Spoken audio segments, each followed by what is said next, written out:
All right, people, settle in.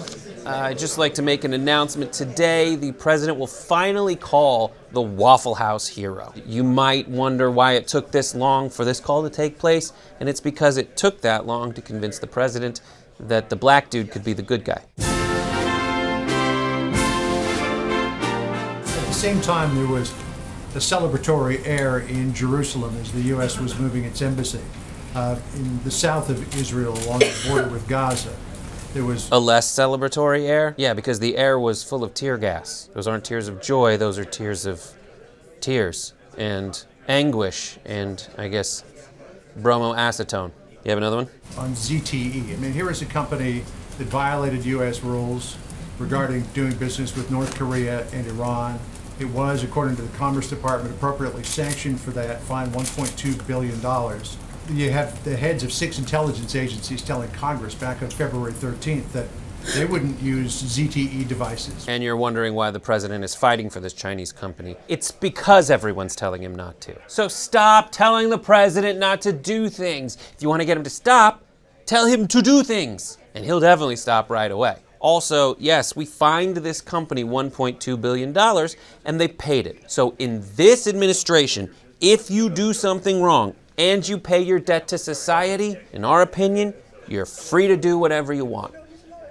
Unless you're a former inmate who's trying to vote Democrat, in which case, purge the rolls. So we've talked about Israel and this Chinese company, so let's spend the next 10 minutes talking about this joke about John McCain. Why not just apologize so America doesn't think that that is an acceptable way of speaking inside this White House? Have you been paying attention to this White House? You're mad at this person who made a joke behind closed doors. Meanwhile, her boss's boss's boss, the president, has called this same guy a loser for getting tortured. You want to hold her to some kind of rules, I get it. You want the rules to apply to at least someone. Well, I'm sorry, they don't anymore. It's Thunderdome.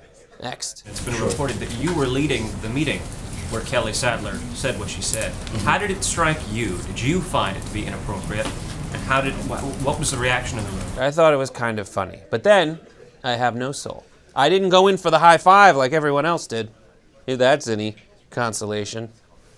Next. The embassy opening today, the person who delivered the invocation, Robert Jeffries, he's made some statements in the past that he believes that Muslims are going to hell, Jews are going to hell, Hindus are going to hell. Do you think that, considering especially his remarks about Jews, that he's one of the right people to speak at the opening of our embassy in Israel? And can you give us a little information on how that came to be?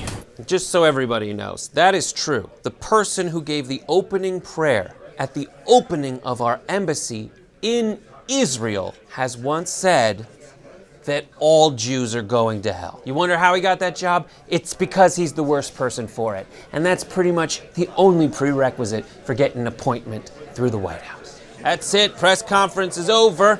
I have to go to, well, hell, apparently. See you there, assholes.